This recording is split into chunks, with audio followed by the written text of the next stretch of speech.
tal? ¿Cómo están amigos y amigas de esta comunidad? Como siempre un gusto, como siempre un placer que nos acompañen. Diez minutos de análisis para analizar, bueno, lo que ya les habíamos adelantado durante la transmisión de la mañana.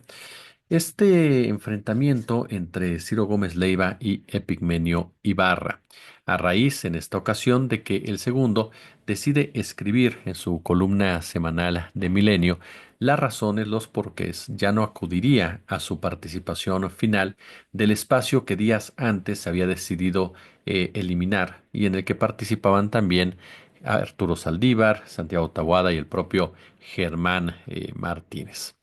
¿Qué fue lo que pasó? ¿Qué fue lo que se dijo? Bueno, Epigmenio Ibarra presentó su columna de manera enfática señalando, la cabeza piensa, decía Paulo Freire, donde los pies pisan. ¿Cómo podrían pensar de otra manera las grandes figuras de los medios, codeándose solo con la élite conservadora, si nunca pisan las calles? ¿Y de qué otra manera podría pensar Ciro, ahora que vive en Madrid, capital de la ultraderecha mundial, guarida de infames como Felipe Calderón, Enrique Peña Nieto o Carlos Salinas de Gortari? Rabia respiran y rabia comunican. Pero además señaló, de todas esas personas que me escuchaban cada miércoles, hoy me despido. No lo haré desde el estudio porque he decidido no acudir a mi última cita. Ya no me queda la palabra en ese espacio donde la furia, la intolerancia, las órdenes a gritos y el autoritarismo, característico de la derecha, una derecha conservadora, terminaron por imponerse. Que sea la de Ciro, la de muchas y muchos líderes de opinión que, como él, monopolizan los espacios más importantes de los medios de comunicación masiva, rabia sin eco. Es lo que parte de lo que escribió Epigmenio Ibarra. Ciro Gómez Leiva afirmó que Epigmenio avisó que no estaría en el estudio de Radio Fórmula para su última participación, que escribió un texto hiriente en Milenio, ¿no? Y por su parte, él dice, le agradece por haber colaborado precisamente en su espacio con todo profesionalismo. Es la postura de Gómez Leiva. Ahora, es muy interesante lo que escribe Pigmenio Ibarra. ¿Por qué razón? Porque es muy cierto. Es muy cierto y en qué sentido. Algo que terminó por pudrir, digámosle de esta manera, a una generación de comunicadores, a una generación de periodistas, fue ese alejamiento del día a día, ese alejamiento de la población, el creer o pensar que tenían la razón absoluta, en que su palabra era lo único que importaba, que su mirada era totalmente incuestionable y que la gente tenía que pensar lo que ellos le dijeran que pensara. Fue una generación que integra personajes desde Pepe Cárdenas, Joaquín López Dóriga, Carlos Marín, Raimundo Rivapalacio, Ciro Gómez Leiva, Jorge Fernández Menéndez, quienes en algún momento de sus respectivas trayectorias parecía que serían voces disruptivas, parecía que serían voces que verdaderamente llevarían a cabo cuestionamientos de fondo a un sistema que estaba sumamente, pero sumamente ocupado en crear las condiciones para que se creyera que había libertad de expresión. Yo recuerdo que había un programa en CNI Canal 40, su servidor lo veía, que era todos los domingos, y que en un principio era a las 7 de la noche, fíjese cómo me acuerdo, y que era conducido precisamente por Gómez Leiva, y acudían algunos de estos personajes mencionados, particularmente Raimundo Rueda Palacio, Carlos Marín, Jorge Fernández Menéndez. Y cuando tú los escuchabas, sentías que en realidad estaban buscando abrir la opinión. Estaban buscando abrir la forma de pensar, ir en contra del statu quo, de ese periodismo mecánico, mercantil, que ya emanaba desde hace mucho tiempo en Televisa y que se consolidaba en Televisión Azteca, que iba más de la mano de esa lucha que José Gutiérrez Vivó había dado desde la radio y que ahora trataban de trasladarla a la televisión, que era en ese instante el medio más cerrado, en definitiva, para el verdadero periodismo. Sin embargo, cuando cayó CNI Canal 40, se les cayeron las máscaras a todos ellos, porque se dejaron seducir precisamente por el poder. Se dejaron seducir por esa cercanía con la cual te hacen sentir impoluto, te hacen sentir parte de un sistema o parte de un movimiento al cual no tendrías que pertenecer por naturaleza propia, porque tu labor periodística no es estar del lado de los poderosos, sino del lado de la sociedad. El compromiso social es lo más importante que puede tener un periodista. Ese compromiso con las causas, con las víctimas, ese compromiso con la denuncia real que traiga una mejora a una comunidad. Esa opinión libre que se base exclusivamente en tus argumentos, en tu visión de las cosas, en tu preparación, en tus pruebas, en tu investigación, y no en lo que en una empresa te dicta que digas o un político te dicta que, que digas. Esa generación dejó de escuchar a la sociedad y tuvo su punto culminante, sumamente crítico, cuando deciden en el gobierno de Felipe Calderón ya no publicar absolutamente nada del tema de la violencia.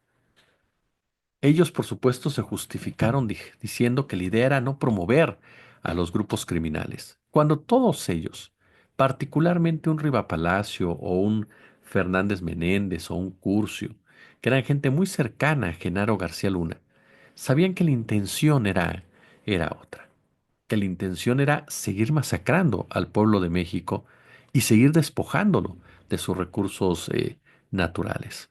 Pero todos ellos siempre con esa careta de seriedad, de rigurosidad, siendo enérgicos supuestamente con la información, presumiendo en cada momento que podían esta postura y hablando siempre de esa falsa idea de la objetividad periodística, que no es otra cosa, como lo hemos dicho en otras oportunidades, que la manipulación corporativa de la verdad. Son personajes que a raíz del 2018 no entendieron su lugar. Quisieron convertirse en la oposición, pero una oposición partidista, una oposición que surge no porque ellos quisieran ser periodistas críticos de la 4T, sino porque les afectaron su bolsillo. Lo hemos dicho en otras oportunidades. Si el presidente Andrés Manuel López Obrador les hubiera mantenido el mismo financiamiento a los medios que tenía Enrique Peña Nieto, o el mismo chayote, o en su defecto, como quieran llamarlo, ajá, el flujo de recursos a sus empresas mediáticas, ninguno de ellos se hubiera atrevido jamás a alzar la voz, porque se convirtieron en personajes que aprovechaban sus micrófonos, aprovechaban sus plumas para golpear a quien consideraban un enemigo o consideraban a alguien que no les estaba redituando o consideraban que era para doblarlo y que les pagara mucho, pero mucho más de lo que les estaba dando o que les permitieran, por supuesto, tener diversas dádivas. Fue una generación que se entregó a los brazos del neoliberalismo, al igual que académicos o intelectuales, como el caso de Denise Dresser, de Héctor Aguilar Camín, de Jorge Castañeda y muchos otros más que andan por ahí. Estos personajes lo hicieron desde el lado de la comunicación. Consideraron que era normal, que era legítimo, que en las empresas grandotas ganara lo que ganaran, que la macroeconomía se consolidara a costa de los que menos tenían, que era fundamental dejar de escuchar a los de abajo porque iban a generar una inestabilidad que daría un golpe a los de arriba, y los de arriba eran los que pagaban sus salarios. Por eso no entienden el México que viven en la actualidad.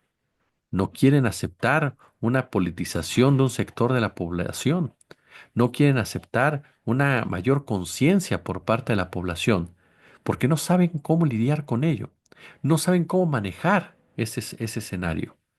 Y prefieren minimizarlo, prefieren ofenderlo, prefieren, por supuesto, invisibilizarlo y afirmar de manera categórica que todo se debe a un flautista tabasqueño, a un especialista en la hipnosis llegado de Macuspana, sin tratar de comprender un poco que la forma en como ellos comunicaban ya no es viable y no es viable porque perdieron lo más preciado en la carrera de la comunicación, que es la credibilidad. Y lo perdieron porque muchas de sus acciones no iban con la intención de comprometerse con la ciudadanía. Muchas de sus acciones, como lo mencionábamos hace un minuto, tenían una finalidad netamente, pero netamente política y financiera. Son una generación que hoy está muy enojada, que está verdaderamente furiosa, que está incluso fuera de sus cabales en muchas de sus críticas.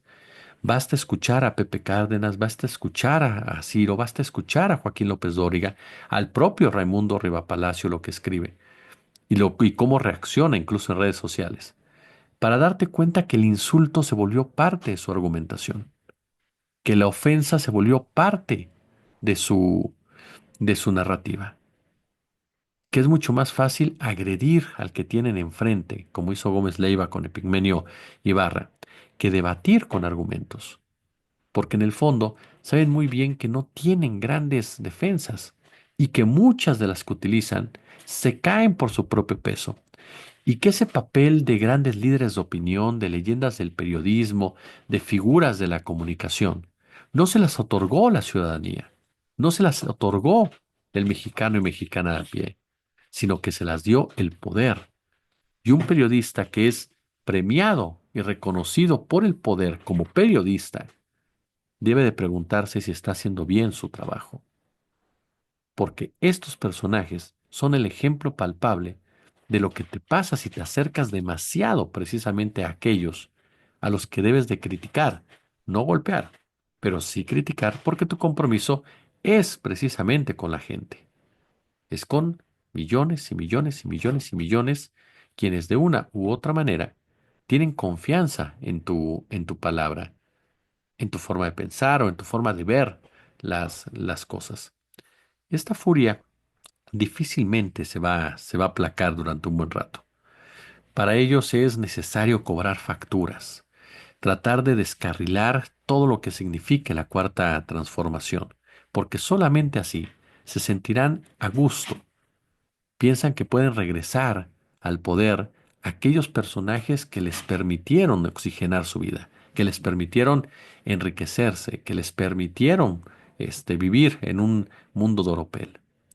Personajes que cada día también pierden mucha fuerza política. Por eso es que usted escucha a varios de ellos aplaudir a Donald Trump, minimizar a Claudia Sheinbaum, reírse de las reformas, porque en el fondo lo que quieren es que ese México que ellos construyeron y que ayudaron a consolidar, ese México de la simulación, ese México de la verborrea, ese México de las leyes, ese México de las instituciones, ese México de la libertad de expresión, ese México que fue una falacia entera, regrese por sus fueros. Por eso para ellos el tío Richie llega a ser hasta un personaje decente y aceptable, por más rencores personales que pudieran tener con él. Les gana ese coraje y esa furia hacia un personaje como López Obrador que los evidenció. Pero lo que no entienden es que no solamente fue la evidencia del político tabasqueño, que fue también el despertar de la ciudadanía que hoy no les cree absolutamente nada por más fuentes brotantes que tengan en todos lados y presuntas intervenciones telefónicas. Hoy que hablan de cifras, de datos, de hechos, porque ellos sí tienen rigurosidad, esa palabra en sus bocas, sinceramente, es como escupirle a la verdad. Pulgar arriba si les gustó el video, dejen como siempre sus comentarios, sus puntos de vista. Ya lo saben, como siempre un gusto, como siempre un placer. Nos vemos por la noche. Gracias.